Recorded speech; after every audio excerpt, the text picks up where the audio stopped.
Hello everyone, welcome back to our YouTube channel AR study classes.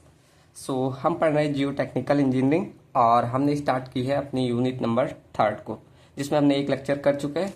और previous lecture में हमने compaction के बारे में पढ़ा और जो रिडक्शन होता है वो फॉर्मूला पढ़ा था, काफ़ी टेस्ट देखे थे और लास्ट में हम कंपैक्शन कर्व बना रहे थे, जिसमें हमने कंपैक्शन ऑफ कोहेजनलेस सॉइल का कर्व देख लिया था। ठीक, आज हम स्टार्ट कर रहे हैं कंपैक्शन ऑफ कोहेजिव सॉइल। हमने कोहेजनलेस का देख लिया था। ठीक, चलो यहाँ तक क्लियर है ना। अब स्टार्ट करते हैं अपना टॉपिक। कल मैंने यहीं छोड़ा था।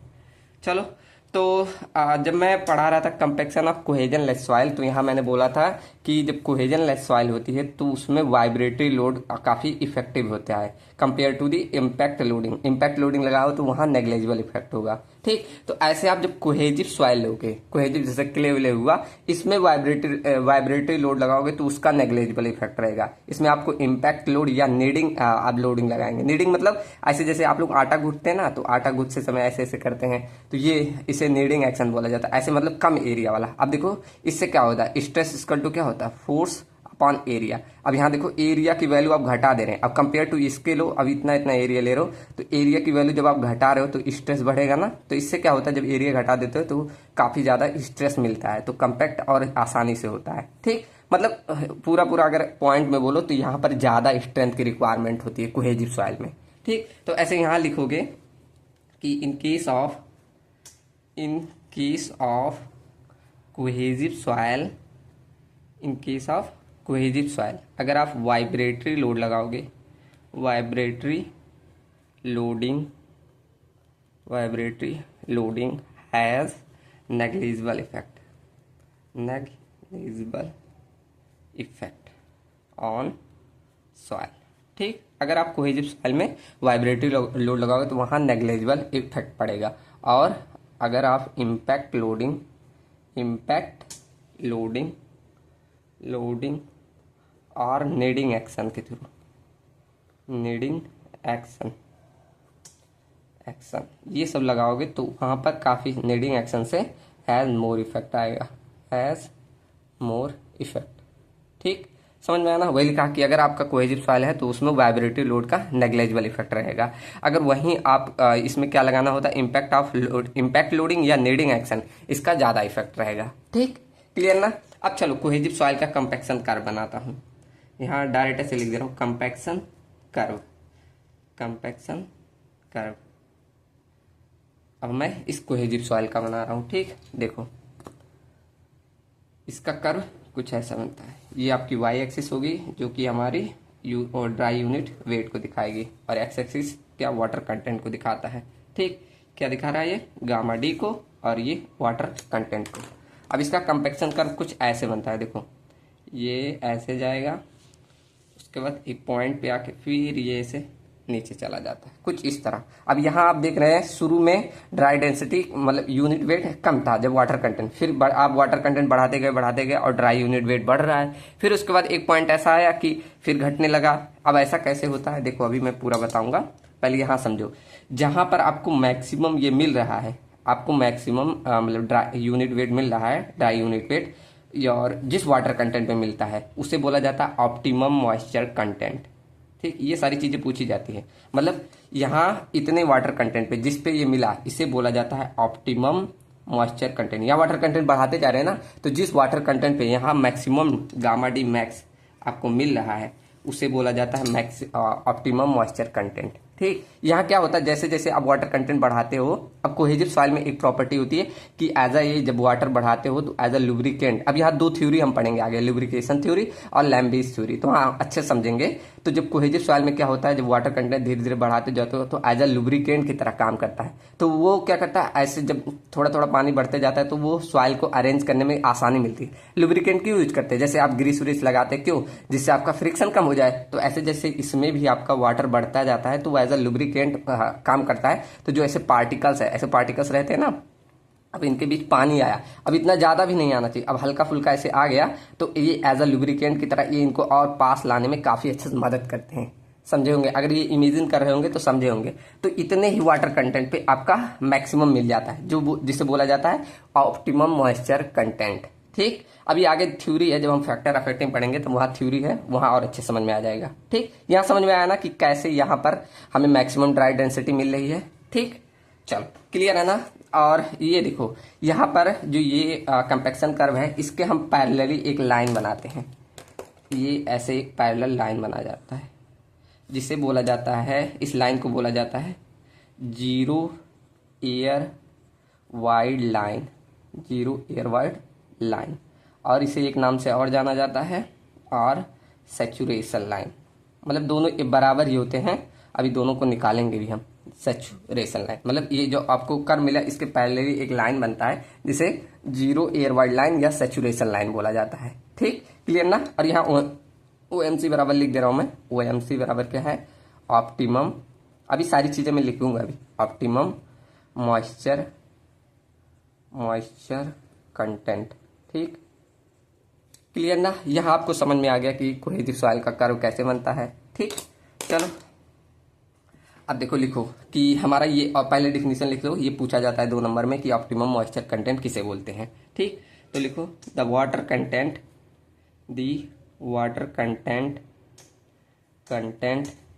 at which maximum dry density, अब इसे कहीं शॉर्ट्स में ऐसे भी लिखा रहता है MDD मतलब मैक्सिमम ड्राई डेंसिटी, ऐसे भी लिखा रहता है। ठीक, इज ऑब्टेन्ड, उसे क्या बोलोगे, नन एज क्या, ऑप्टिमम मॉइस्चर कंटेंट। ठीक, ये ऑप्टिमम है, ऑप्टिमम मॉइस्चर कंटेंट, जिसे OMC ऐसे शॉर्ट में डिनोट करोगे। ठीक, क्या लिखा, the water content eight which maximum dry density, ऐसा वाटर कंटेंट जहां पर हमें मैक्सिमम ड्राई डेंसिटी मिल जाएगा, वही हमारा क्या कहलाएगा, ऑप्टिमम मॉइस्चर कंटेंट। यहाँ आपको फिगर में भी दिख रहा है, ग्राफ में। ठीक, अब देखो ये लाइन, आपको ये लाइन दिख रही है, ये लाइन किसके रिस्पेक्ट में, एयर वाइड लाइन। आप लोग को पता है ना एयर वाइड किसे बोलते हैं, पहली यूनिट में पढ़े थे। तो यही लाइन, ये line draw corresponding to air void line is known as air void line. अब मतलब इसका डिफिनेशन मैं लिख दूं, अभी आपको समझ में आएगा, एक सेकेंड। अब जीरो एयर वाइड लाइन क्यों बोलते हैं, अभी मैं समझाऊंगा। देखो अब यहाँ पर हम कैसे ये आता है, तो एक लाइन हम ड्रा करते हैं, align is drawn corresponding to किसके, एयर वाइड के, करस्पॉन्डिंग टू एयर वाइड्स के, उसी को बोला जाता है इज क्या लिखा है, a line is draw corresponding to the air void in the soil, उसी को बोलोगे नन एज क्या, एयर वाइड लाइन, उसे एयर वाइड लाइन बोला जाता है। ठीक, मतलब एक लाइन, आपको एयर वाइड पता है ना, जिसे हम NA से डिनोट करते थे पीछे, सबको पता है। तो वही, उसी के रिस्पेक्ट हम एक लाइन ड्रा करें, जिसे बोला जा रहा है एयर वाइड लाइन। अब इसका आपका फॉर्मूला होता है गामा D इक्वल टू, मैंने पढ़ाया था ये 1 - NA G gamma W upon 1 + WG, ये मैंने प्रूफ करके भी लाया था। तो इसी को बोला जाता है एयर वाइड लाइन। ये जो आपकी पूरी इक्वेशन आई, इसे बोला जाता है एयर वाइड लाइन। लेकिन आपके मन में विचार आ रहा होगा, यहाँ तो आपने क्या लिखा है, जीरो एयर वाइड लाइन। अब देखो जीरो एयर वाइड लाइन क्या, हम यहाँ पर अब सॉइल में मान के चल रहे हैं कि आपने ऐसा कंपैक्शन किया कि आपका जो एयर उसमें है वो एकदम जीरो हो गया। हम मान के चल रहे हैं अगर आपका NA मतलब एयर वाइड जो है पूरा, वो जीरो लेके चले। अब ऐसा होता नहीं, लेकिन हम इमेजिन करके चल, प्रैक्टिकली ऐसा नहीं है, थियोरेटिकली हम मान के चलते हैं। ठीक, तो अगर हम मान लिए कि NA equal to 0, then it is represented as क्या, उसी को हम as zero air void line बोलते हैं, जीरो एयर वाइड लाइन बोलेंगे। ठीक, मतलब यहाँ NA बराबर 0 कर दो, तो finally gamma D equal to आपको क्या मिल जाएगा, यहाँ ये 0 हो गया, मतलब 1 से मल्टीप्लाई हो गया, फाइनली आया G gamma W upon 1 + WG, ये आपका आ गया फॉर्मूला। और यहाँ जो गामा D आपका है, गामा D मैक्सिमम का फॉर्मूला है। ठीक, मतलब गामा D मैक्स आप ऐसे निकाल लोगे। ठीक, और ये जो आपका मिल रहा है, ये प्रैक्टिकली नहीं, ऐसे बोलेगा क्वेश्चन में, थियोरेटिकली मैक्सिमम ड्राई डेंसिटी बताओ, तो आपको यही फॉर्मूला यूज करना है। कौन सा, थियोरेटिकल मैक्सिमम ड्राई डेंसिटी। ऐसे 2 नंबर में काफ़ी बार पूछा है कि थ्योरेटिकल मैक्सिमम ड्राई डेंसिटी बताओ, तो यही फॉर्मूला यूज करना, जी gamma W upon 1 plus W जी। अब यहाँ कौन सा टर्म क्या है सबको मालूम है, जी आपका स्पेसिफिक ग्रेविटी, शॉर्ट में लिख दो, चलो पूरा लिख दो, स्पेसिफिक ग्रेविटी, गामा डू सबको मालूम वाटर कंटेंट, अब sorry unit weight of water, W सबको मालूम है क्या है, वाटर कंटेंट, वाटर कंटेंट। ठीक, ये चीज़ें सबको मालूम है। ठीक, यहाँ तक समझ में आया ना कि आपका जीरो एयर वाइड लाइन किसको बोलते हैं। अब मैंने एक चीज़ और लिखी थी, सेचुरेशन लाइन, तो इसमें क्या करेंगे, वही a line is draw corresponding to saturation, degree of saturation के, तो उसी को हम क्या बोलेंगे, सेचुरेशन लाइन। ठीक, तो बोलोगे a line is drawn corresponding to किसके, डिग्री ऑफ सेचुरेशन के। अब डिग्री ऑफ सेचुरेशन सबको मालूम है, पीछे पहली यूनिट में पढ़ा था, तो उसी के रिस्पेक्ट में एक लाइन ड्रा कर रहा है जिससे बोला जा रहा है नन एज सेचुरेशन लाइन, तो उसी को हम क्या बोलते हैं, सेचुरेशन लाइन। ठीक, अब यहाँ पर हम क्या करेंगे, यही इक्वेशन आप यूज करो, यहाँ पर गामा डी इक्वल टू हम यूज करें जी गामा डब्ल्यू अपान में 1 प्लस डब्ल्यू जी, ये हम इक्वेशन ले, तो यहाँ पर आपको ये मालूम था, ये मतलब ये इक्वेशन मालूम है, S C equal to W G सबको मालूम है। पीछे हमने जब पहली यूनिट पढ़े तो यहाँ प्रूव किया था, सहवाग ऐसे ट्रिक बताया था ना। तो यहाँ अगर मैं ई बराबर निकालना चाहूँ तो ई बराबर ऐसे लिख सकता हूँ, डब्ल्यू जी बाई एस लिख दूँ, किसी को दिक्कत यहाँ तक नहीं ना, चलो ठीक। अब देखो यहाँ हो ये देखो मैंने इक्वेशन गलत यूज कर लिया, यहाँ देखो गामा डी वो वाला एक और लिखवाया था मैंने आपको, gamma D equal to G gamma W upon 1 plus E, ये भी लिखवाया था, अगर ध्यान हो पहली यूनिट में ये लिखवाया था। ठीक, मैंने जल्दीबाजी में ये नोट कर दिया, यहाँ मैंने ये लिखवाया था, पहली यूनिट में लिखवाया था कि gamma D equal to G gamma W upon 1 plus E, ये लिखवाया था, सबको ध्यान होगा अगर पहली यूनिट अच्छे से पढ़ी होगी। ठीक, तो यहाँ गामा डी इक्वल टू, अब ई का मान यही ला के रख दो, तो यहाँ हो जाएगा जी गामा डब्ल्यू अपान में 1 प्लस, अब ई के स्थान पे इसको रखना है, मतलब डब्ल्यू जी बाई एस। ठीक, अब जो ये इक्वेशन आपको मिली इसी को बोलते हैं सेचुरेशन लाइन। ठीक, ये आपका इक्वेशन क्या कहलाएगा, सेचुरेशन लाइन। ठीक, समझ में आया ना। अब यहाँ पर अगर हम फुल्ली सेचुरेटेड ले लें, मतलब एस इक्वल टू मतलब 100% सेचुरेशन ले लें, तो वहाँ पर एस बराबर 1 हो जाएगा, ऐसे ले लो, फॉर 100% सेचुरेशन, 100% सेचुरेशन। ठीक, तो उसके लिए क्या होता है, एस बराबर 1 हो जाएगा, तो यहाँ रख दो, तो यहाँ पर आपको मिल जाएगा गामा डी, और ये गामा डी मैक्स हो जाता है। ठीक, तो गामा डी मैक्स बराबर G gamma W upon 1 plus W जी हो जाएगा। ठीक, अब यहाँ आपने नोटिस किया कि ये जो आपका इक्वेशन आया, ये सेम टू सेम ऐसे थ्योरेटिकली मैक्सिमम ड्राई डेंसिटी की तरह ही आया। देखो जी gamma W upon 1 plus W G, और ये भी वैसे आया, जी गामा डब्ल्यू 1 प्लस डब्ल्यू जी वैसे ही आया। तो यहाँ क्या बोल सकते हो आप कि 0% air void line, 0% air void line equal to 100% of saturation line के बराबर है, 100% सेचुरेशन लाइन के बराबर है, बोल सकते हैं, मैंने प्रूफ करके भी दिखाया। देखो ये उसी के बराबर आ रहा है कि नहीं, gamma D max equal to G gamma W 1 plus W G, और ये भी है गामा डी मैक्स बराबर G gamma W upon 1 plus W G, इसे थ्योरेटिकल मैक्सिमम ड्राई डेंसिटी है, और ये 100% सेचुरेशन पे इतना है। ठीक, तो यहाँ पर ये दोनों बराबर हुआ, मैंने ये प्रूफ कर दिया, ये नोट पॉइंट में ध्यान रखो। ठीक, अच्छा यहाँ तक क्लियर ना सबको। अच्छा, अब अगर मैं क्या करूँ, इसे ये बोल दूँ कि यहाँ पर अगर कोई वैल्यू ले आओ, जैसे मान लो यहाँ अगर मैं x%, यहाँ मैं एग्जांपल लेके चल रहा हूँ, चलो अच्छा ये नोट पॉइंट ही है, इसे ध्यान रखो, अभी मैं प्रूफ करके भी बता रहा हूँ। मान लो ये x% अगर एयर वाइड लाइन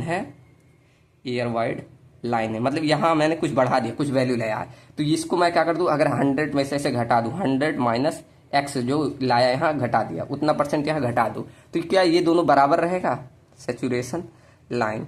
अब आप लोग कमेंट करके जल्दी से बताओ, क्या ये दोनों बराबर रहेगा, मतलब अगर यहाँ जैसे यहाँ 0% बराबर 100% था, अब यहाँ मैंने कुछ वैल्यू बढ़ा दी और जितनी बढ़ाई उतना यहाँ से घटा दिया, तो बताओ दोनों यहाँ मतलब वही तो किया, कुछ मतलब जितना यहाँ बढ़ाया उतना यहाँ घटा दिया, तो क्या दोनों बराबर रहेगा। अब आप लोग जल्दी से कमेंट करना अगर जितने लोग सोच पाए हो। अब मैं प्रूफ करने जा रहा हूँ, ये देखो दोनों नोट पॉइंट है, ये ध्यान रखना, मैंने यहाँ प्रूफ करके दोनों बता दिए, पहला नोट पॉइंट, ये सेकेंड। अब ये कॉम्पिटिटिव एग्जाम के लिए काफ़ी है, काफ़ी लोग नहीं ध्यान रख पाते। ठीक, तो यहाँ पर अब देखो ये जो x% अगर यहाँ इंक्रीज कर रहे हो, घटा रहे हो उतना, तो ये दोनों कभी नहीं बराबर होते, सिर्फ यही बराबर होते हैं। 0% air world line 100% saturation line के बराबर होता है। अब ऐसा कैसे, देखो अब मैं एग्जाम्पल ले रहा हूँ। एग्जाम्पल जैसे पहले मैं मान लिया यहाँ x% एयर वाइड लाइन, मतलब Na बराबर, चलो मैं कुछ मान ले रहा हूँ, Na बराबर मैं मान ले रहा हूँ 10%, और यहाँ सेचुरेशन की वैल्यू मान लो 10% यहाँ किया, तो सेचुरेशन बराबर कितना हो जाएगा, 90% हो जाएगा, उतना घट जाएगा। ठीक, इतना ही होगा ना। अब यहाँ वैल्यू रख के देखो क्या दोनों बराबर आएंगे। पहले आप इसमें रखो गामा डी मैक्स में, तो गामा डी मैक्स इसमें रखो, तो गामा डी मैक्स हम इसका पहला वाला ले रहे हैं, ठीक, एयर वाइड लाइन में। तो कितना इसका फॉर्मूला था G gamma W upon 1 plus W G, यही था ना। ओहो, पूरा ये इक्वेशन लूँ 1 माइनस एन ए, अब यहाँ मतलब पहला वाला लेना पड़ेगा 1 माइनस एन ए, यही एन ए की वैल्यू लेंगे। ठीक, हम जीरो नहीं कर रहे, तो वहाँ पर 1 माइनस, अब 10% को 0.1 लिख सकते हैं, यही होगा ना, यही होगा 0.10 ही लिख दो, यही होगा। ठीक, उसके बाद इसे लिख दो G gamma W upon 1 plus W G, मतलब ये वाली वैल्यू अगर इसमें से घटाओगे कितना आ गया 0.90 G gamma W upon 1 plus W G, ये इतना आ गया। कब, जब आपने एयर वाइड को 10% कर दिया था। ठीक, तो ये गामा डी मैक्स इतना आया। अब सेम ऐसे सेचुरेशन वाले में, अब ये वाली इक्वेशन लो, तो gamma D max equal to क्या ले रहे हैं, G gamma W upon 1 plus W G और डिवाइडेड बाई एस। अब यहाँ सेचुरेशन की वैल्यू हमने कितना लिया, 90% रख दो, तो जी गामा डब्लू अपॉन 1 प्लस और डब्लू जी और यहाँ पर 0.90। अब बताओ ये सॉल्व करोगे तो कितना आएगा, ये यहाँ पर जाएगा, तो देखो ये यहाँ पर 1 प्लस और यहाँ आएगा जाएगा 0.90, और यहाँ तो डब्लू जी ही रहेगा, और यहाँ हो जाएगा 0.90, और ऊपर में जी गामा, हाँ डब्लू, ये इतना आ जाएगा, और ये ऊपर भेजोगे तो ये वैल्यू 0.90 और जी गामा डब्लू डिवाइडेड बाई 0.90, और ये इसके साथ जुड़ेगा थोड़ी। ठीक, तो ये इसके साथ आ जाएगा डब्लू जी, मतलब गामा डी मैक्स इतना आ गया। अब आप ही बताओ ये दोनों बराबर हैं, बराबर है नहीं है, तो इसीलिए बोला जाता है अगर आप कुछ वैल्यू यहाँ बढ़ा रहे हो और यहाँ उतना ही घटा दोगे तब भी ये बराबर नहीं होंगे। सिर्फ 0% एयर वाइड लाइन बराबर 100% एयर वाइड लाइन के होता है। ठीक, समझ में आया ना। चलो ये नोट पॉइंट ध्यान रखिएगा, यही इंपॉर्टेंट है। अब चलो अगली हेडिंग डालते हैं। अगला हेडिंग आपका है, अगला टॉपिक हम स्टार्ट कर रहे हैं कि फील्ड में आप कंपैक्शन को कैसे कंट्रोल करोगे। फील्ड कंपैक्शन कंट्रोल, ये आप में टॉपिक भी था, फील्ड कंपैक्शन कंट्रोल। ठीक, तो देखो यहाँ ध्यान दो, जब भी आप फील्ड में कंपैक्शन कर रहे हैं तो वहाँ पर हमें सबसे चीज़ चाहिए हमें वाटर कंटेंट, और सेकंड चीज़ चाहिए होती है कि वो कितना स्ट्रेंथ हमें दे रहा है, मतलब कितना रेजिस्टेंस वहाँ मिल रहा है। ये दो चीज़ें ही हमें कंपैक्शन में चाहिए होता है। तो देखो वाटर कंटेंट के लिए सबसे जल्दी अब कौन सा, अब बहुत सारे टेस्ट पड़े थे, तो यहाँ पर जब भी आप फील्ड में कंपैक्शन करेंगे तो सबसे आपका एक्यूरेट होता है, सबसे ज़्यादा ही यूज ही किया जाता है आपका वो कैल्शियम कार्बाइड मेथड है, ध्यान है सबको। उसके थ्रू हम किसको, वाटर कंटेंट को कंट्रोल कर लेंगे। और सेकेंड आपका जो ये आता है रेजिस्टेंस, जिसे पेनिट्रेशन रेजिस्टेंस या स्ट्रेंथ बोल सकते हो, ये ज्ञात करने के लिए एक टेस्ट आता है प्रॉक्टर नीडल मेथड। ये आपका टेस्ट मेंशन भी किया है, तो मैं सब बताऊंगा। ठीक, तो इसके थ्रू हम स्ट्रेंथ को कैलकुलेट करते रहेंगे। ठीक, तो इस तरह हम फील्ड में कंपैक्शन को कंट्रोल करेंगे। क्या, अब लिखते जाओ यही जो बोला पूरा, कि जब भी आप वाइल डिटरमाइनिंग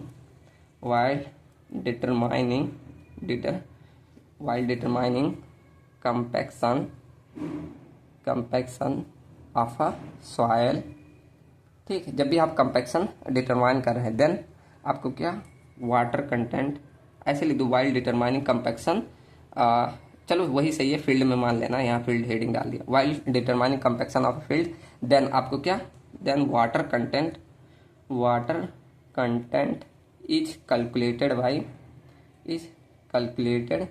बाई किसके थ्रू, आप कैल्शियम, देखो दूसरे पेन से हाईलाइट लिख दे रहा हूँ, किसके थ्रू, आप कैल्शियम कार्बाइड मेथड। ठीक, कैल्शियम कार्बाइड मेथड सबको याद होगा, मैंने पहली यूनिट या सेकंड यूनिट में शायद थी उसमें बता दिया था। ठीक, तो इसके थ्रू आप वाटर कंटेंट कैलकुलेट करोगे। एंड स्ट्रेंथ है बोलो या पेनिट्रेशन रेजिस्टेंस, स्ट्रेंथ या बोलो पेनिट्रेशन रेजिस्टेंस को, पेनिट्रेशन रेजिस्टेंस। ठीक, तो उसको कैसे, इज कैलकुलेटेड बाय यूजिंग किसके थ्रू, प्रॉक्टर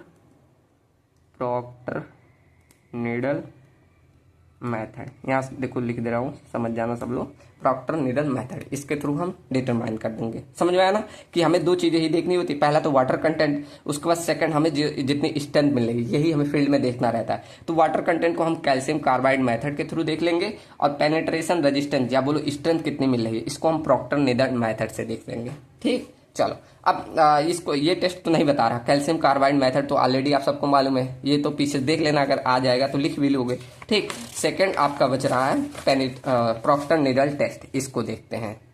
चलो तो हेडिंग डालो, प्रॉक्टर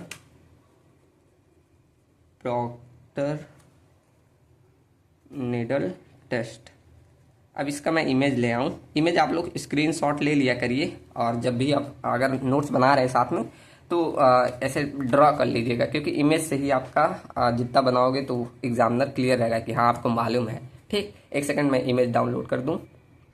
देखो ये रहा इमेज, अब आप लोग को दिख रहा होगा, एक सेकंड दूसरा इमेज लाऊं। इसमें जैसे नेम था, ये देखो एक्चुअल इमेज मैं दिखा दे रहा हूँ, उसके बाद नेम ये देखो, ये सबसे सही है।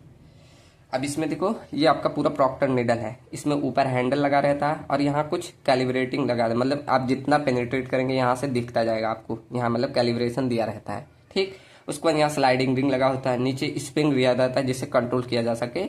उसके बाद नीचे नीडल सैंक लगा होता है, और नीचे काफी नीडल पॉइंट, यहाँ मतलब नीडल रहता है जिसमें काफी सारे नीडल आते हैं। देखो ये अगर आपको दिख रहा हो, नहीं दिख रहा है व्हाइट की वजह से, एक सेकेंड को मैं ब्राइटनेस स्लो करूँ, उससे दिखेगा। अब शायद आप लोग को दिख रहा हो, यहाँ देखो काफी सारे नीडल होते हैं। अब यहाँ काफी सारे नीडल क्यों, जैसे कि आपका अगर सॉफ्ट सॉइल होता है तो उसमें उसका रेजिस्टेंस काफी कम होगा, तो उसमें काफी बड़ा डाया यूज करते हैं। अगर वहीं आपका सॉफ्ट सॉइल ना होकर आपकी हार्ड सॉइल रहेगी तो काफी ज्यादा रेजिस्टेंस देगा। ठीक, तो इसलिए वहाँ ऐसे छोटे छोटे महीन मतलब नीडल का यूज करते हैं। ठीक, अब देखो इसमें पूरे चलो प्रोसीजर समझते हैं।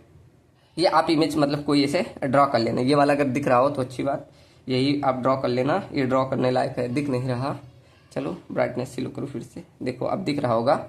इसे आप स्क्रीनशॉट ले लीजिएगा और इसे जरूर बनाइएगा, ऐसे बना लेना, एग्जाम में बनाओगे जितना फिगर समझो मार्क्स उतने ही अच्छे आते हैं। ठीक, तो फिगर जरूर बनाइएगा, सबका नाम लिख देना। ठीक, चलो अब मैं टेस्ट का प्रोसीजर समझा रहा हूँ।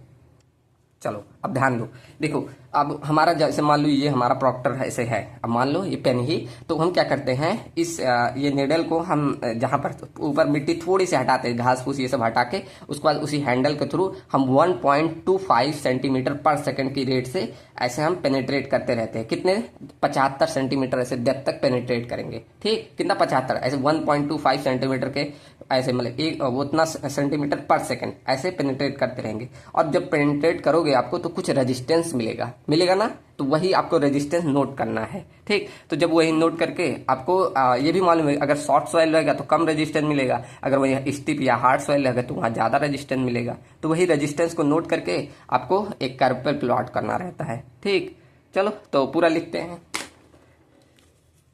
कैसे करेंगे। इन ऑर्डर टू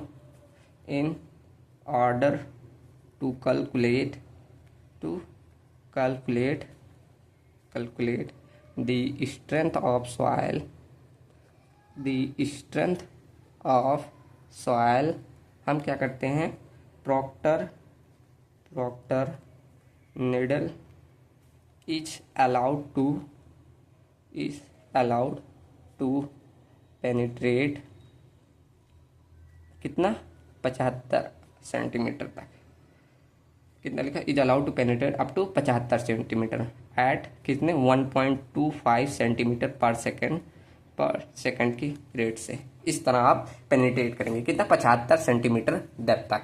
ठीक, और जब आप यहाँ पर पेनिट्रेट कर रहे हैं तो आपको कुछ रेजिस्टेंस मिलेगा। ठीक, तो वही आपको नोट करते रहना है। ठीक, तो यहाँ पर वाइल पेनिट्रेटिंग, वहाँ आपने कर्व भी देखा होगा बना था, अभी फिर से इमेज दिखाऊंगा।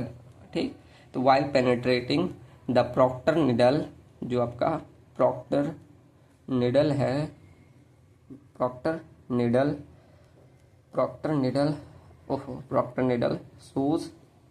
shows some resistance रजिस्टेंस, जिसे हम क्या बोलेंगे, विच इज नन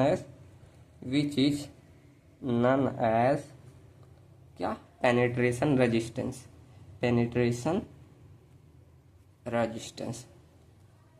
ठीक, तो वही आपका पेनिट्रेशन रेजिस्टेंस कहलाता है। अब अगर आपका सॉफ्ट सॉइल है तो वहां पर कम आपको पेनिट्रेशन रेजिस्टेंस मिलेगा, लेकिन अब वही स्टिफ सॉइल है या बोलो हार्ड सॉइल है तो वहां ज्यादा रेजिस्टेंस मिलेगा। ठीक, तो यही आपको ये सब चीजें पहले से मालूम चल जाएंगी। इफ दी सॉइल इज, उसी प्रकार से आपको नीडल भी यूज करना है। ठीक, तो if the soil is soft, अगर सॉइल आपका सॉफ्ट है तो क्या होगा, done penetration penetration resistance will be less, तो वहां पर पेनिट्रेशन रेजिस्टेंस कम रहेगा। एंड अगर आपका if the soil is stiff, अगर वहां सॉइल आपका स्टिफ रहा तब आपका then penetration resistance is more, penetration resistance will be, यहाँ देखो, विल बी मोर, तो वहां पर पेनिट्रेशन रेजिस्टेंस आपको ज्यादा मिलेगा। ठीक, क्लियर ना यहाँ तक। अब हम क्या करेंगे, जब हम पेनिट्रेट कर रहे हैं तो वेरियस वाटर कंटेंट पे, ऐसे डिफरेंट वाटर कंटेंट पे पेनिट्रेशन रेजिस्टेंस को ऑब्जर्व करते हैं और उसे कर्व प्लॉट करेंगे और उसी को बोला जाता है पेनिट्रेशन रेजिस्टेंस कर्व। वहां पर कर्व बना था, चलो अभी बना दूंगा। ठीक, तो ओहो, एट वेरियस वाटर कंटेंट पे, एट वेरियस वाटर कंटेंट आपको क्या करना है, पेनिट्रेशन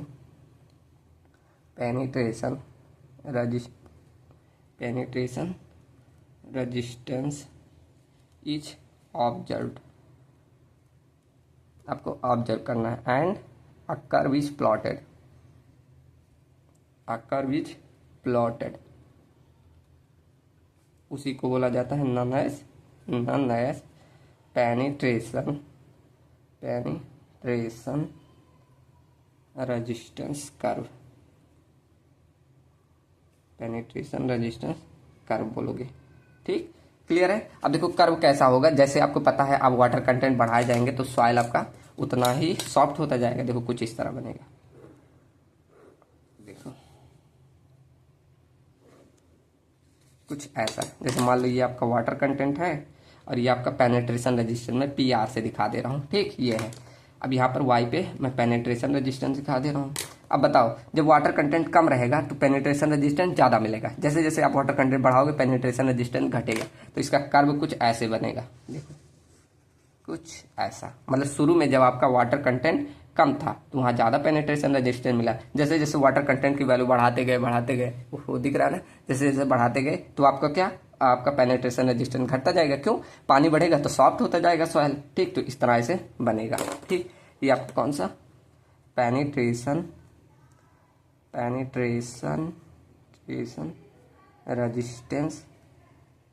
रेजिस्टेंस कर्व है। ठीक, ये आपका पेनिट्रेशन रेजिस्टेंस कर्व है। ठीक, क्लियर है ना। अब यहाँ और थ्योरी लिखना हो तो ये भी लिख सकते हो, पूरा जो इंस्ट्रूमेंट बताया है शुरू में, पूरा पहले इंस्ट्रूमेंट का पार्ट लिखना कि ऊपर हैंडल होता है, फिर आपका सैंक होता है, फिर आपका स्प्रिंग लगा होता है, फिर नीडल लगा होता है। ये सारी चीजें अगर लिखनी हो तो ऐसे 2-4 लाइन जैसे पेजेस भरने होते हैं एक ट्यूब में, तो वहां शुरू में पहले उसके बारे में लिखना, फिर पूरा प्रोसीजर लिखना। मैंने डायरेक्ट प्रोसीजर लिखवा दिया। ठीक, यहाँ तक आपको समझ में आया। चलो अगर लिखना हो तो मैं लाओ लिख दे रहा हूँ। ठीक, चलो मैं यहाँ लिख दे रहा हूँ क्योंकि आप लोग एक एग्जाम में पेजेस भी भरने होते हैं, तो यहाँ पर लिख लो कि आपका पूरा ये आप पहले शुरू में लिख देना। ठीक, तो प्रॉक्टर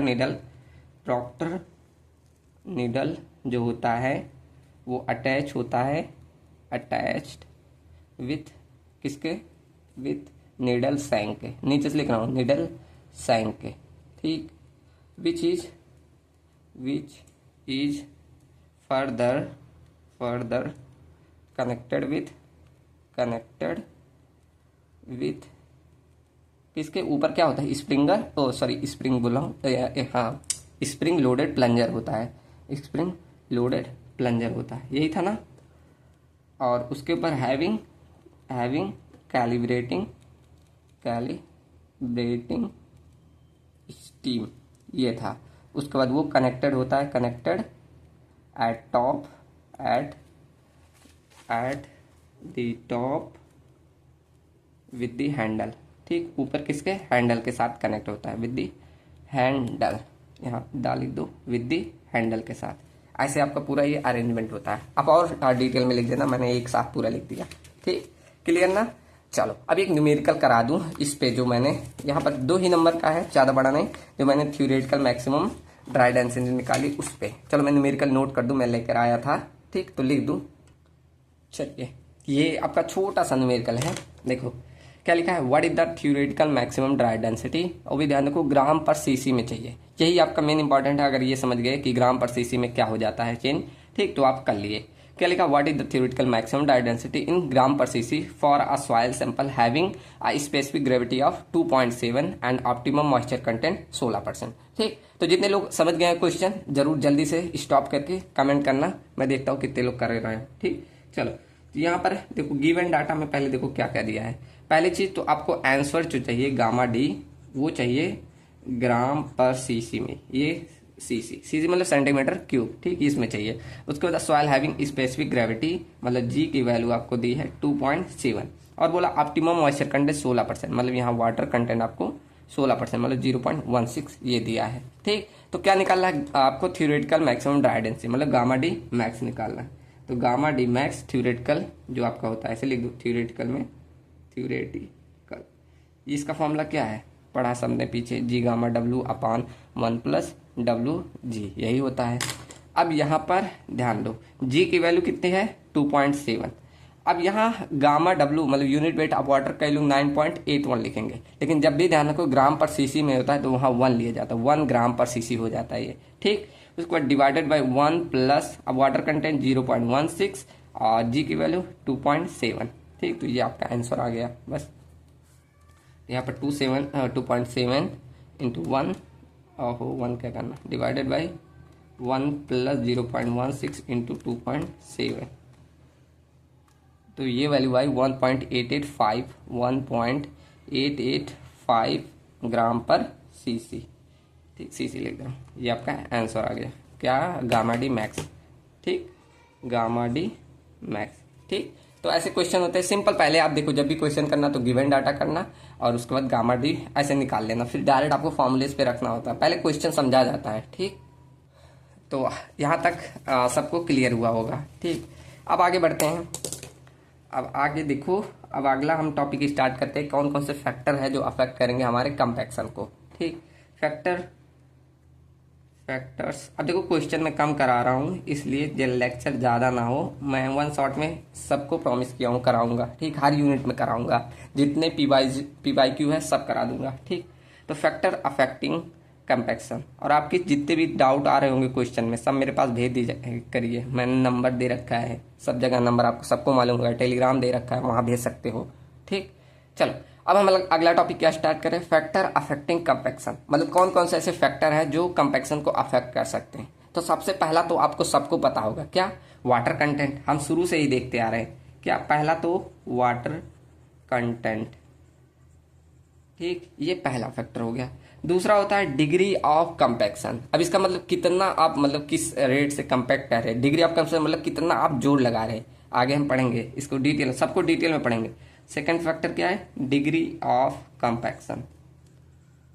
ठीक, उसके बाद थर्ड आता है कि किस मेथड से आप कंपैक्ट कर रहे हैं, मेथड ऑफ कंपैक्शन। एक सेकंड, चलिए, तो थर्ड मैंने क्या बोला, किस मेथड से, मेथड ऑफ कंपैक्शन, किस मेथड से आप कंपैक्ट कर रहे हैं, ये भी आपका मायने रखता है।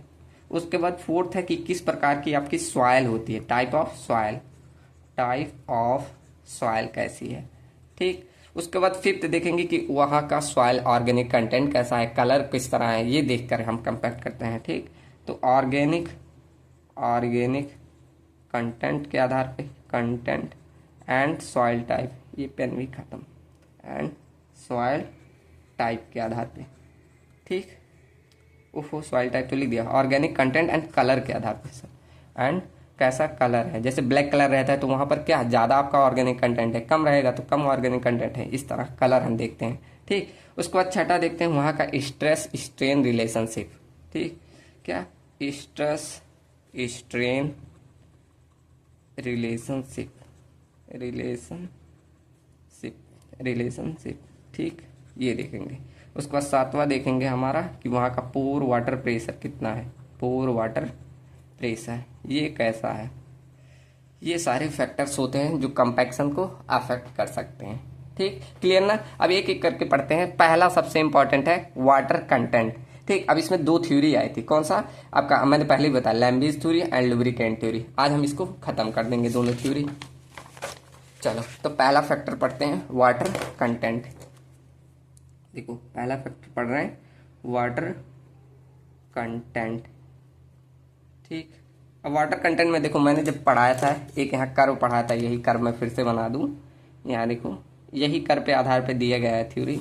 देखो कुछ ऐसा मैंने बोला था कि आपका शुरू में जो गामा डी है और यहाँ वाटर कंटेंट ऐसे बना दी।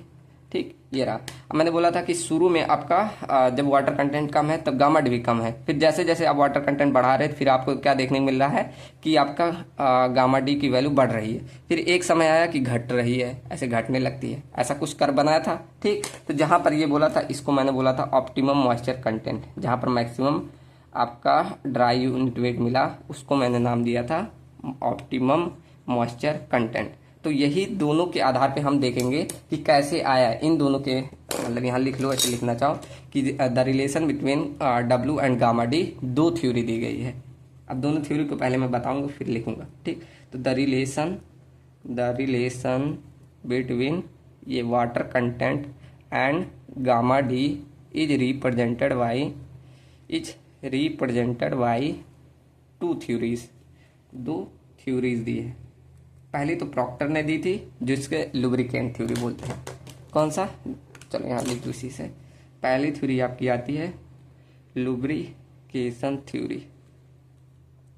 अब लुब्रिकेशन थ्योरी मतलब जैसे आप लुब्रिकेंट यूज करते हैं, जैसे आपका ऑयल हो गया या ग्रीस हो गया, ये सब लुब्रिकेंट है ना, वो सब यूज करते हैं। तो एज अ वाटर सॉइल में सॉइल पार्टिकल को लुब्रिकेंट की तरह काम करता है, तो उसी आधार पे इन्होंने लुब्रिकेशन थ्योरी दे दिया।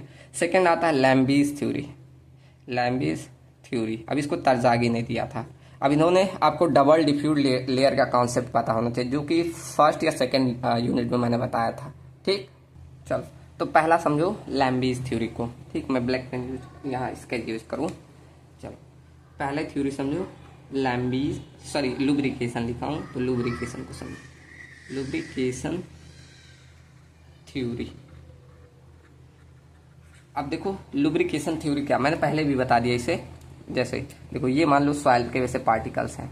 ठीक, तो इन्होंने क्या बोला, जब आपका शुरू में वाटर कंटेंट, ऐसे यहाँ देखो इस कर्व के शुरू में जब वाटर कंटेंट कम है तो इसमें जब आप ये प्रेशर लगा रहे हो तो काफी रेजिस्टेंस मिल रहा है। ऐसे लगा रहे हो जैसे मुझे ये कंपैक्ट करना है, अब मैं इसमें लगा रहा हूँ डायनेमिक लोडिंग या इम्पैक्ट लोडिंग लगा रहा हूँ, तो इसमें काफी रेजिस्टेंस मिल रहा है। क्यों? क्योंकि ये एक दूसरे से कोई मतलब ऐसे फिसल नहीं रहे, काफी फ्रिक्शन ज्यादा है। लेकिन जैसे इसमें आप मॉइस्चर कंटेंट थोड़ा थोड़ा, मैं मॉइस्चर कंटेंट ऐसे बढ़ाते जा रहा हूँ। देखो इन्होंने क्या बोला, ऐसे मॉइस्चर कंटेंट आप हल्का हल्का अगर बढ़ा दे रहे हैं, ऐसे हल्का हल्का बढ़ा दे रहे हैं, ऐसे देखो सब में हल्का हल्का मॉइस्चर, मतलब इतना ऐसे ऑप्टिमम मॉइस्चर थोड़ा थोड़ा ऐसे जैसे बढ़ाते गए, तो यहाँ बढ़ाते जा रहे हो तो जैसे ग्रीस व्रीस लगाते हो तो आपका फ्रिक्शन कम हो जाता है। तो इसमें भी वैसे जैसे आप थोड़ा थोड़ा वाटर कंटेंट ऐसे बढ़ाएं तो अब इम्पैक्ट लोड लगा रहे हो, तो इससे क्या होता है, ये एज अ लुब्रिकेंट की तरह काम करके और अच्छे से कंपैक्ट करेगा। ठीक, तो इस तरह ये पूरी थ्योरी दी थी किसने, लुब्रिकेशन थ्योरी ने। अभी लैम्बिज थ्योरी आएगा तो लैम्बिज थ्योरी समझा दूंगा। ठीक, तो कैसे कैसे क्या बोला, देखो पहला कि जब आपका when water content is low, जब वाटर कंटेंट लो रहेगा तब क्या होगा, then soil is more stiff, ज्यादा स्टिफ रहेगा, मोर स्टिफ, और क्या करेगा, and it shows greater resistance to compaction. ठीक, क्या करेगा, काफी ज्यादा रेजिस्टेंस देगा कंपैक्शन के टाइम पे। ठीक, तो वहां पर क्या होगा, देन मतलब देयरफॉर वहां पर क्या होगा, गामा डी जो ड्राई डेंसिटी है, ऐसे लिख लो, ड्राई क्या बोल रहे थे, ड्राई स्ट्रेंथ बोल दो इसे। ड्राई स्ट्रेंथ क्या होगा, हमें कम अचीव होगा, dry strength achieved will be less, तो वहां इसीलिए कम मिल रहा है। ठीक, पहला रीजन समझ में आया ना कि जब आपका वाटर कंटेंट कम रहेगा तो वहां सॉइल काफी स्टिफ रहेगा और वो क्या ग्रेटर रेजिस्टेंस शो करेगा जब आप कंपैक्ट करोगे, तो वहां पर हमें ड्राई डेंसिटी क्या कम मिलेगा। ठीक, क्लियर ना। अब देखो, अब क्या कर रहे हो कि अब आप वाटर कंटेंट की मात्रा को बढ़ा रहे हो। ठीक, तो व्हेन वाटर कंटेंट, एक सेकेंड में आ रहा हूँ। चलिए, आप लोग को कुछ आवाज सुनाई दे रही होगी, बहुत कूलर वूलर चल रहा है, उसी बंद किया। ठीक, चलो देखो अब मैं क्या बोल रहा हूँ। पहला क्या किया कि जब आपका वाटर कंटेंट कम था तब वहां पर सॉइल क्या स्टिफ थी, और जब आप कंपेयर करो तो वहां ज्यादा रेजिस्टेंस मिल रहा है। ठीक, तो रेजिस्टेंस ज्यादा मिल रहा है तो वहां पर हमें देखने मिला कि गामा डी की वैल्यू कम मिली। ठीक, अब हम क्या कर रहे हैं कि वाटर कंटेंट बढ़ाते चले। व्हेन वाटर कंटेंट हम बढ़ा रहे हैं, वाटर कंटेंट इज इंक्रीज, तो क्या होगा, तो जो द वाटर है, तो क्या हो रहा है, the water will act as a lubricant, किसमें, lubricant between the soil particle. ठीक, मैंने यहाँ दिखाया ऐसे सॉइल पार्टिकल के बीच एज अ लुब्रिकेंट की तरह काम करेगा। और ये क्या करेगा, and will help in closer to rearrangement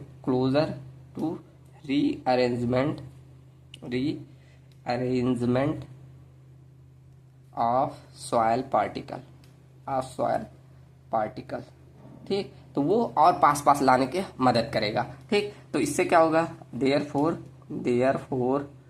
therefore तो जो गामा डी है, जिसे मैं ड्राई स्ट्रेंथ बोल रहा हूँ, ड्राई स्ट्रेंथ या ड्राई यूनिट वेट जो भी बोलो, ड्राई स्ट्रेंथ हमें क्या होगा, अचीव्ड विल बी मोर, तो वह हमें ज्यादा मिलेगा। ठीक, ये कारण दिया उन्होंने। ठीक, और उन्होंने आगे फिर क्या बोला कि जो हमारा ये जो इफेक्ट हो रहा है लुब्रिकेंट इफेक्ट, ये हमें सबसे ज्यादा मिलेगा जब हमारा ऑप्टिमम मॉइस्चर कंटेंट पे पहुंच जाएगा, तो वहां हमें सबसे ज्यादा मतलब गामा डी मैक्स मिल जाएगा, मतलब मैक्सिमम ड्राई डेंसिटी वहां मिल जाएगी। ठीक, तो ये थर्ड पॉइंट लिख लो कि दिस लुब्रिकेशन इफेक्ट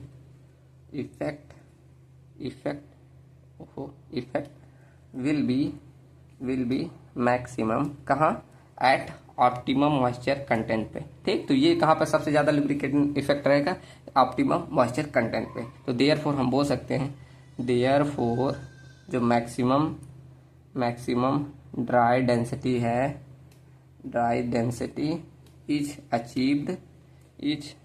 अचीव्ड कहाँ पर, एट ऑप्टिमम मॉइस्चर कंटेंट पे। ठीक, तो यहाँ पर हमें सबसे ज्यादा ड्राई डेंसिटी मिलेगी। चलिए, तो देखो कॉल आ गया था एक बीच में, जब मैं पढ़ाने बैठता हूँ तो दुनिया काम आ जाता है। देखो अब यहाँ थर्ड क्या हो गया कि लुब्रिकेशन इफेक्ट कहाँ पर हमें मैक्सिमम मिल रहा है, जब हमारा ऑप्टिमम मॉइस्चर कंटेंट पे पहुंच जा रहा है। ठीक, अब देखो यहाँ पर मैंने देखा कि उसके बाद घट रहा है। ठीक, तो क्या कब घट रहा है, जब आप ऑप्टिमम मॉइस्चर कंटेंट के बाद भी अगर वाटर कंटेंट को बढ़ा रहे हैं। ठीक, तो वहां पर क्या होता है कि जो आपके ये वाटर होते हैं ये सॉलिड को रिप्लेस करने लगते हैं, ऐसे हटाने लगते हैं। तो यहाँ जब सॉलिड हटेगा तो फर्दर ऑब्वियसली जब ये सॉलिड पार्टिकल हट जाएंगे, सिर्फ पानी रहेगा, तो ड्राई डेंसिटी ऑटोमेटिक कम हो जाएगी। तो ये इन्होंने कहा। ठीक, ये पूरी थ्योरी प्रॉक्टर ने दी थी। चलो तो आगे लिखो, कौन सा पॉइंट था, थर्ड फोर्थ लिखो कि अगर क्या लिखो, fourth after optimum moisture content, अगर ऑप्टिमम मॉइस्चर कंटेंट के बाद भी if the water content is further increase, उसके बाद भी आपने बढ़ाया। ठीक, इंक्रीज, देन क्या होगा, then this water will replace करने लगेंगे क्या, दिस सॉलिड, जो आपके सॉलिड्स है उसमें, इन दी सॉइल मास में जो आपका पूरा सॉलिड है उसको रिप्लेस करेगा। वहां से क्या होगा, and dry density further decrease करने लगेगा, फर्दर डिक्रीज्ड। ठीक, तो वहां आपको फर्दर डिक्रीज करने को मिलेगा। ठीक, और पांचवा देखो, ये जो आपकी थ्योरी थी दिस थ्योरी इज ना लिखो, है थोड़ी, was given by given by किसके द्वारा, प्रॉक्टर के द्वारा, प्रॉक्टर। ठीक, तो समझ में आया ना पूरा कॉन्सेप्ट कैसे ये लैम्बिस सॉरी लुब्रिकेशन थ्योरी। अब सेकंड देखो लैम्बिस थ्योरी, अब सेकंड लिखो लैम्बिस थ्योरी, लैम्बिस थ्योरी। अब इसके लिए आपका पीछे का एक टॉपिक इंपॉर्टेंट होना चाहिए, डबल डिफ्यूज लेयर का। शायद आप सबको मैंने पढ़ाया था या नहीं, मुझे ध्यान नहीं आ रहा, लेकिन पढ़ाया होगा जरूर।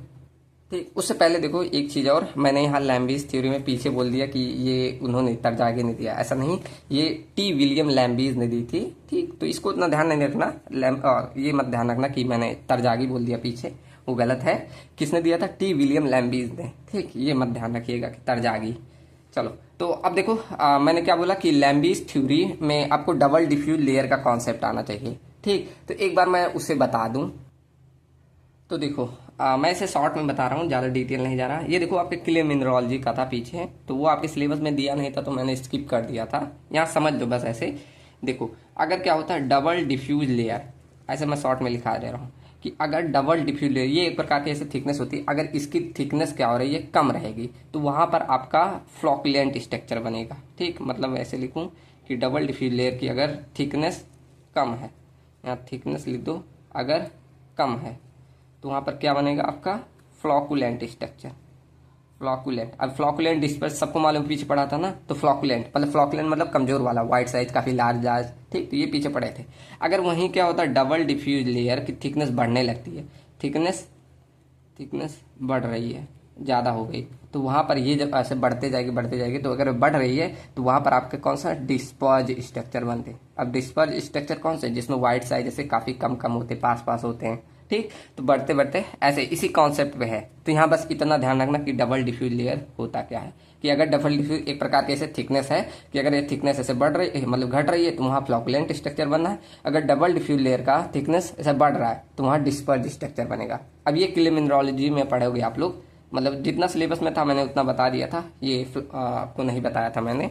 ठीक, बस इतना ध्यान रखो, इसी पे पूरा ये थ्योरी है। ठीक, तो देखो अब थ्योरी को समझो कि क्या होता है। जैसे ये कर्व पे ध्यान रखो कि जब शुरू में आपका वाटर कंटेंट कम रहता है, तो जो कम रहता है तो डबल डिफ्यूज लेयर की थिकनेस काफी कम रहती है, मतलब पूरी तरह से डेवलप नहीं होते हैं। ठीक, तो जब थिकनेस ये कम रहती है तो वहां पर आपका टेंडेंसी होता है फॉर्म होने का कौन सा, फ्लॉकुलेंट स्ट्रक्चर। ठीक, और इसी के कारण यहाँ पर वाइड साइज काफी बड़े बड़े होंगे, वाइड साइज बड़े बड़े होंगे तो ड्राई डेंसिटी ऑब्वियसली कम होगी। ठीक, फर्दर आप क्या करते हैं, जैसे जैसे वाटर कंटेंट को बढ़ा रहे तो डबल डिफ्यूज की लेयर ऐसे बढ़ती जा रही, और ये जाकर मैक्सिमम हो जाती है कहाँ पर, यहाँ ऑप्टिमम मॉइस्चर कंटेंट पे, यहाँ पर जाकर सबसे ज्यादा एकदम मतलब फुल्ली डेवलप हो जाती है डबल डिफ्यूज लेयर, और यहीं पे आपको मैक्सिमम आपको क्या मिलता है, ड्राई डेंसिटी गामा डी। और अगर इसके आगे आप फर्दर अगर इंक्रीज किए तो ये जो फुली डेवलप हुआ था ये क्या होगा, घटने लगेगा। अब कैसे घटेगा, सेम कॉन्सेप्ट कि जो आपका वाटर है ये क्या करेगा, सॉलिड पार्टिकल को रिप्लेस करने लगेगा। ठीक, चलो ऐसे नहीं समझ में आएगा, मैं लिखते जा रहा हूँ तभी पूरा समझ में आ जाएगा। चलो देखो कि क्या हो रहा है कि आपका शुरू में लिखो कि जब आपका when water content is less, जब आपका वाटर कंटेंट कम है तब क्या होगा, then double diffuse layer is not fully developed.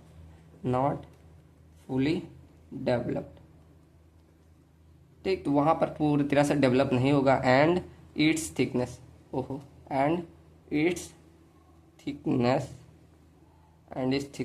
Is less, और उसकी थिकनेस काफी कम रहेगा। देयरफॉर जब ये कम रहेगा, देयरफॉर टेंडेंसी क्या फॉर्म होगी। अब यहाँ देखो थिकनेस कम है तो क्या बनेगा, therefore tendency of the structure to become कौन सा, फ्लॉकुलेंट स्ट्रक्चर बनेगा। ठीक, तो कौन सा structure, to be become flocculent will be, ऐसे लिखो, विल इंक्रीज, मतलब वहां पर फ्लॉकुलेंट स्ट्रक्चर बनने की ज्यादा संभावना होगी। एंड इसके कारण, एंड ड्यू टू, इससे क्या होगा, लार्ज वाइड साइज होंगे, and due to large void size होंगे। ठीक, और लार्ज वाइड साइज है तो the dry density achieved will be less. ठीक, देखो क्या लिखा पूरा कि व्हेन वाटर कंटेंट आपका कम है तब डबल डिफ्यूज लेयर पूरी तरह से डेवलप नहीं हुई, और जब नहीं डेवलप हुई तो वहां पर थिकनेस काफी कम रहेगी। देयरफॉर वहां टेंडेंसी क्या फॉर्म होने की, फ्लॉकुलेंट स्ट्रक्चर। अब आपको भी पता है फ्लॉकुलेंट स्ट्रक्चर में वाइड साइज काफी बड़े बड़े होते हैं, वाइड साइज बड़े बड़े हैं तो वहां पर डाई डेंसिटी ऑब्वियसली कम मिलेगी। ठीक, अब फर्दर क्या होता है जब आप वाटर कंटेंट को यहाँ बढ़ाते जाएंगे, when water content is increase, अब आप वाटर कंटेंट को बढ़ा रहे हैं। ठीक, तब क्या होगा, जो आपका डबल डिफ्यूज लेयर, अब यहाँ लिख लेना, मैंने लिखा कहीं नहीं, यहाँ लिख दे रहा हूँ चलो, कि आपका डबल डिफ्यूज जो लेयर्स हैं वो क्या होगा, क्या लिखा, when water content is increase, तब आपका क्या होगा, डबल डिफ्यूज लेयर की थिकनेस जो होगी, थिकनेस विल आल्सो इंक्रीज। ठीक, इंक्रीज होगा तब वहाँ क्या होगा, एंड स्ट्रक्चर, तब क्या होगा, structure will be better oriented. ठीक, अच्छी तरह से अरेंज होने लगेंगे। एंड वाइड साइज क्या होगा, and wide size will reduced, और वहाँ वाइड साइज कम होने लगेंगे। देयरफॉर हम देखने को मिल रहा था कि ड्राई डेंसिटी आपका क्या होगा, बढ़ेगा, विल इंक्रीज। ठीक, विल इंक्रीज, आपको वहाँ ड्राई डेंसिटी बढ़ते हुए दिखेगा। ठीक, क्लियर ना। कहाँ पर सबसे मैक्सिमम होगा, एट ऑप्टिमम मॉइस्चर कंटेंट पे जो डबल डिफ्यूज लेयर होगा पूरी तरह से डेवलप हो जाएगा, इज फुली डेवलप्ड, पूरी तरह से डेवलप हो जाएगा।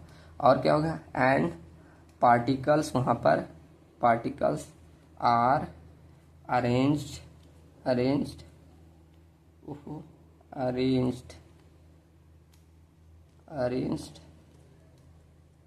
इन वेल मैनर, ऐसे लिखो, इन अ वेल मैनर। ठीक, इससे होगा क्या, दैट गामा डी वहाँ पर मैक्सिमम मिला, गामा डी इज मैक्सिमम। ठीक, शॉर्ट में लिख दिया हूँ, समझ जाना कि अगर जब आपका ऑप्टिमम मॉइस्चर कंटेंट पे पहुंच गया तो वहां पर डबल डिफ्यूज लेयर क्या हो जाएगा, पूरी तरह से डेवलप हो जाएगा, और पार्टिकल वहां पर अच्छी तरह से अरेंज हो जाएंगे। उससे क्या होगा, गामा डी वहां आपको मैक्सिमम मिलेगा। ठीक, क्लियर ना। चलो अब दूसरा पेज लाता हूँ, एक सेकेंड, चलिए यहां से लिखता हूँ। ये आपकी मैंने पहले यूनिट एक दिन स्टार्ट करने की कोशिश की, फिर काम पड़ गया तो बंद कर दिया था। देखो यहाँ हो गया ना। अब देखो कहाँ पहुंचे थे कि आपका पूरी तरह से डेवलप हो गया। अब उसके बाद चौथा पॉइंट लिखो कि अब अगर आपको फर्दर आफ्टर OMC मतलब ऑप्टिमम मॉइस्चर कंटेंट के बाद अगर आप वाटर कंटेंट को बढ़ा रहे, if water content is increase, अब इसके बाद भी आप बढ़ा रहे हैं, ठीक, तब क्या होगा, देन जो आपका होगा, then this water will replace the solid. ठीक, जैसे उसमें किया था तो यहाँ भी आपका सॉलिड को रिप्लेस करने लगेगा। ठीक, किसमें से, इन दी सॉयल मास। ठीक, और इससे क्या होगा, एंड देयरफॉर आपका decrease in the dry density will be observed. ठीक, वहां पर आपको ड्राई डेंसिटी कम देखने को मिलेगा। ठीक, समझ में आया ना। एक बार मैं चलो फिर से समझा दे रहा हूँ इसको। ये रहा आपका लैम्बीज थ्योरी, पूरा एक बार शुरू से समझो कि इसमें क्या हो रहा है कि जब आप वाटर कंटेंट कम था तो वहां पर डबल डिफ्यूज लेयर पूरी तरह से डेवलप नहीं होता, और इससे क्या होता है, एंड इट्स थिकनेस लेस होने लगता है। जब थिकनेस कम होने लगता है तो वहां पर टेंडेंसी होती है फ्लॉकुलेंट स्ट्रक्चर फॉर्म होने की। इससे क्या होता है, आपका जो वाइड साइज होता है फ्लॉकुलेंट में काफी बड़े बड़े होते हैं, तो वहां पर ड्राई डेंसिटी हमें कम मिलेगी। ठीक, अब फर्दर आप क्या करोगे, जैसे जैसे आप वाटर कंटेंट को बढ़ाओगे डबल डिफ्यूज लेयर बढ़ता हुआ जाएगा। ठीक, जिससे होगा थिकनेस आपका बढ़ेगा, थिकनेस बढ़ेगा तो वहाँ स्ट्रक्चर अच्छी तरह से अरेंज हो जाएगा और वहाँ पर वाइड साइज कम देखने को मिलेगा। इससे क्या होगा, आपका ड्राई डेंसिटी बढ़ता हुआ जाएगा। टाइट डेंसिटी बढ़ेगा तो यहाँ पर ऑप्टिमम मॉइस्चर कंटेंट पे हमें देखने मिला कि जब आपका डबल डिफ्यूज लेयर पूरी तरह से डेवलप हो गया तो यहाँ पर आपके पार्टिकल साइज क्या होता है, एक वेल मैनर्ड में अरेंज हो जाते हैं। ठीक, well mannered, MEANERD, well manner में अरेंज हो जाते हैं, तो इसीलिए हम वहाँ देखने देता गामा डी मैक्सिमम। ठीक, अब फर्दर क्या कर रहे हैं, अगर उसके बाद भी आपने अगर वाटर कंटेंट को बढ़ाया तो वहाँ पर क्या होगा, आपका वाटर जो है सॉलिड को रिप्लेस करने लगते हैं, तो इससे क्या होगा, वहाँ पर गामा डी आपको डिक्रीज होते हुए दिख रहा है। ठीक, चलो अब यहाँ दोनों थ्योरी आपने पढ़ी, तो आप लोग अब ऑब्जर्व करके बताइए, कमेंट में जरूर बताइए कि दोनों में से सबसे प्रैक्टिकली कौन सा लगा, लैम्बिज थ्योरी कि लुब्रिकेशन थ्योरी। ठीक, सब लोग कमेंट करना। अब मेरी जवाब सुन लीजिए। ठीक, तो देखो सबसे आपका लैम्बिज और लुब्रिकेशन दोनों में सबसे प्रैक्टिकल होता है ये जो सेकंड पढ़ा है, क्या, लैम्बिज थ्योरी। क्यों, क्योंकि ये डबल डिफ्यूज एकदम स्ट्रक्चर पे आधारित है। आप लोग अच्छे से पढ़े नहीं, डबल डिफ्यूज लेयर सिलेबस में था नहीं तो आपको पता चलता है। ठीक, तो यहाँ बस ध्यान रखो कि आपका क्या, Lambe's theory is more practical